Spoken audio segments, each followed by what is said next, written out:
On the way to the knowledge of the truth, a person goes through three stages.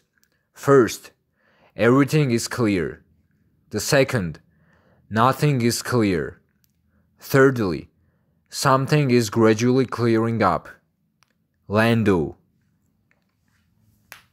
The book, The Found Atlantis, The Secret of the Land of the Caucasus, is a work of the esoteric genre. The author relies on a biblical and mythological texts and gives them the appearance of a real story. He divided this work into two parts because he believes that there are people who are only interested in mystical questions, and there are people who are only interested in scientific research.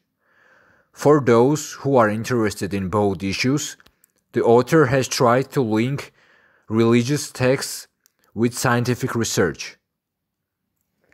Among the chapters of the first book, the most mystical is one in which the earth is described as a living organism and speaks of 7 single deities who control all life on earth. The author completely rejects the model of the internal structure of the earth, which is proposed by scientists, and replaces it with a completely different theory, according to which all existing planets are hollow spheres. In the book, the author presents his own version of why ancient civilizations considered the Earth to be a flat object, while they themselves said that our planet is spherical. This topic is so interesting and so sacred that the reader should read everything carefully, because it is this question that brings the author to the existence of an underground civilization, which will be discussed in this book.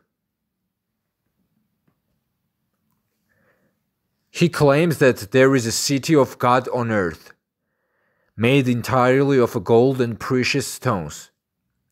In this work, he tells about the great secrets of the underground and ancient civilization that existed and exists there, trying to show us the underworld, its beauty and functionality. The book deals with the topic of the flood, where the author simply describes the flood and its result, which is paradoxically different from the versions available today. He will show us how great people appeared on earth after the flood. The work reflects historical facts related to the exodus of the Israelites from Egypt, where the author changes the address of the fertile land and replaces it with the Caucasian region. This chapter discusses the relationship between the Jewish and Iberian people. He ignores the meeting place of God and Prophet Moses on Mount Sinai and moves the frames to another place, which you will learn about by reading the book.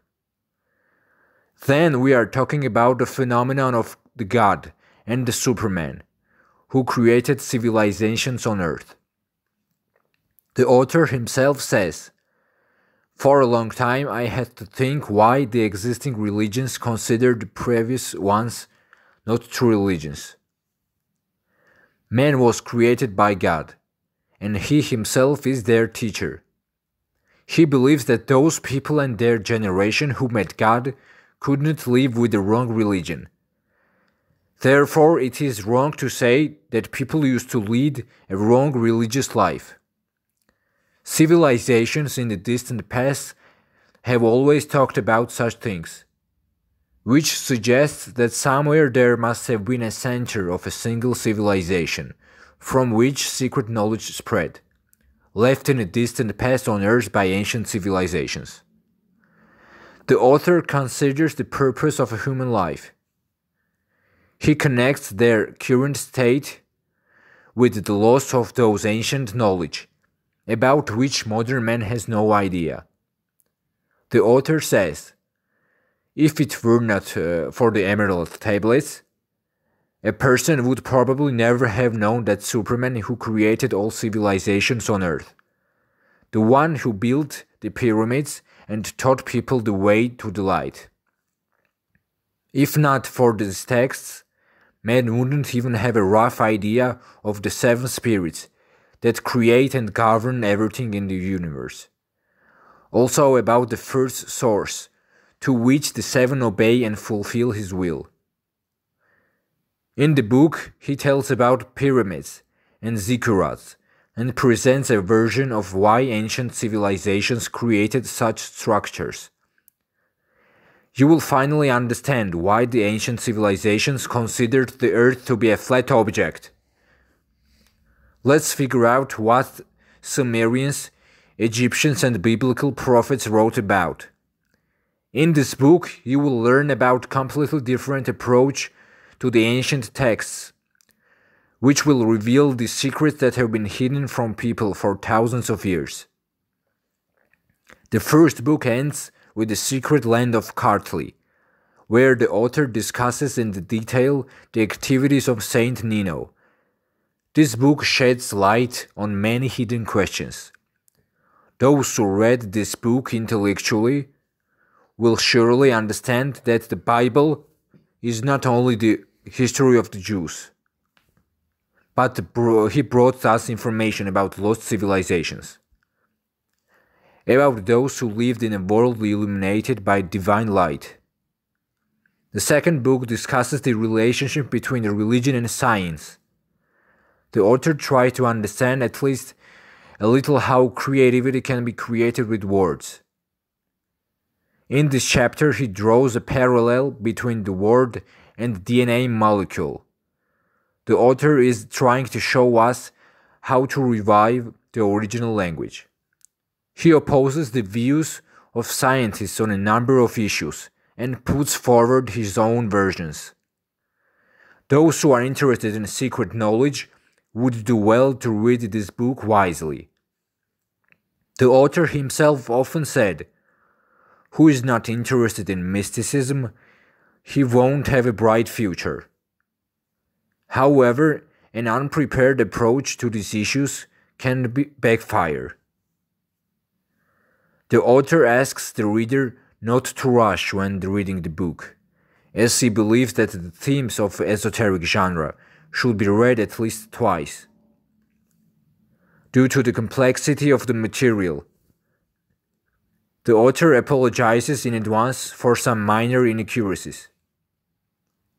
He hopes that analyses and approaches to texts, such those presented in this book, will arouse a thirst for knowledge left by both biblical and ancient civilizations, necessary for the upliftment of the spirit that has fallen into material existence.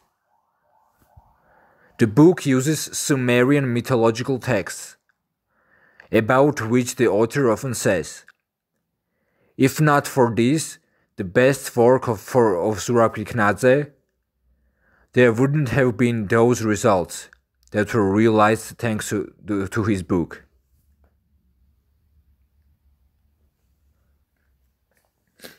The author believes that the time will soon come, and young people will appear in the Caucasus, in other countries, who will practically implement in life the sacred questions that are theoretically given in this book. He believes that the prophecy of the 23rd Psalm will be fulfilled. Psalm 23. Who may ascend the hill of the Lord? Who may stand in his holy place? He who has clean hands and a pure heart, who doesn't lift up his soul to an idol or swear by what is false. He will receive blessings from the Lord and vindication from God his Savior. Such is the generation of those who seek him, who seek your face, O God of Jacob. Selah. The author says, people should learn about the secret hidden under the Caucasian ridge for thousands of years. Caucasians must understand once and for all on what land they live, and whose descendants they are.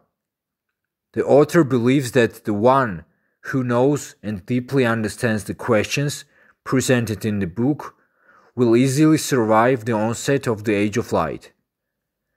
The author says, people should learn about the secret that have been hiding for years under the Caucasus Range.